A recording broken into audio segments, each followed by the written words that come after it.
ಪಾಕಿಸ್ತಾನದ ಮೇಲೆ ವಿಜಯ ಸಾಧಿಸಿದ ದಿನವಾದ ಇವತ್ತು ಬೆಂಗಳೂರಿನಲ್ಲಿ ವಿಜಯ ದಿವಸ್ ಆಚರಿಸಲಾಯಿತು. ರಾಷ್ಟ್ರೀಯ ಸೇನಾ ಸ್ಮಾರಕದಲ್ಲಿ ನಡೆದ ಕಾರ್ಯಕ್ರಮದಲ್ಲಿ ವೀರ ಸೈನಿಕರಿಗೆ ಗೌರವ ಸಮರ್ಪಿಸಲಾಯಿತು. ವಿಧಾನ ಪರಿಷತ್ ಸಭಾಪತಿ D H Shankaramurthy, air vice marshal Rajveer Balwar ಸೇರಿದಂತೆ ಅನೇಕ ಗಣ್ಯರು ಈ ಸಂದರ್ಭದಲ್ಲಿ ಸೈನಿಕರಿಗೆ ನಮನ ಸಲ್ಲಿಸಿದರು. ನೂರಾರು ಮಾಜಿ ಸೈನಿಕರು ಈ ಸಂದರ್ಭದಲ್ಲಿ ಹಾಜರಾಗಿದ್ದರು. ರಾಜ್ಯಸಭಾ ಸದಸ್ಯ ರಾಜೀವ್ ಚಂದ್ರಶೇಖರ್ ಕೂಡ ಕಾರ್ಯಕ್ರಮದಲ್ಲಿ ಭಾಗವಹಿಸಿ ಹುತಾತ್ಮರಿಗೆ ನಮನ ಸಲ್ಲಿಸಿದರು.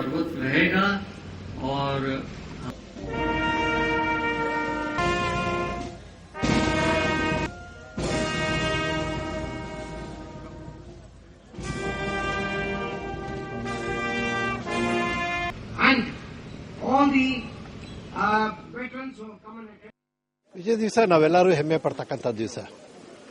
ಭಾರತ ಪ್ರಪಂಚದ ಇತ್ತೀಚಿನ ಯುದ್ಧಗಳಲ್ಲಿ ಅತಿ ದೊಡ್ಡ ಜಯವನ್ನು ಸಾಧಿಸಿದಂಥ ದಿವಸ.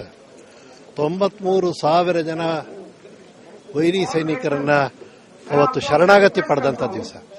ಇಂಥ ದಿವಸದ ಬಗ್ಗೆ ನಾವು ಹೆಮ್ಮೆ ಪಡಬೇಕು, ಗೌರವ ಪಡಬೇಕು, ನೆನಪು ಮಾಡಿಕೊಂಡು ಆ ಒಂದು ಸಾಧನೆ ಮಾಡಲಿಕ್ಕೆ ತಮ್ಮ ಜೀವವನ್ನೇ ಬಲಿದಾನ ಮಾಡಿದ ಸಾವಿರಾರು ಜನ ನಮ್ಮ ಸೈನಿಕರನ್ನ ನೆನಪು ಮಾಡಿಕೊಂಡು ಅವರಿಗೆ ಶ್ರದ್ಧಾಂಜಲಿ ಸಲ್ಲಿಸಬೇಕಾದ ದಿವಸ ಇವತ್ತು. ನನಗೆ 1971ರ ಭಾರತ ಪಾಕಿಸ್ತಾನ ಯುದ್ಧದ ವಿಜಯೋತ್ಸವದ ನೆನಪಿಗಾಗಿ ಕಾರವಾರದಲ್ಲೂ ವಿಜಯ ದಿವಸ್ ಆಚರಣೆ ಮಾಡಲಾಯಿತು.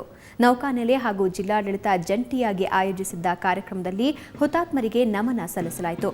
ಜಿಲ್ಲಾಧಿಕಾರಿ ಇಂಕಾಂಗ್ಲೋ ಜಮೀರ್, ಜಿಲ್ಲಾ ಪೊಲೀಸ್ ವರಿಷ್ಠಾಧಿಕಾರಿ ಕೆಟಿ ಬಾಲಕೃಷ್ಣ, ಕ್ಯಾಪ್ಟನ್ ಆಸಿಸ್ ಸೆಹಗಲ್ ಮುಂತಾದ ಗಣ್ಯರು ಗೌರವ ನಮನ ಸಲ್ಲಿಸಿದರು. ಈ ವೇಳೆ ವಿವಿಧ ಕಾಲೇಜಿನ ಎನ್ಸಿಸಿ ವಿದ್ಯಾರ್ಥಿಗಳು, ನಿವೃತ್ತ ಯೋಧರು ಪಾಲ್ಗೊಂಡಿದ್ದರು. हेम्मेय दिन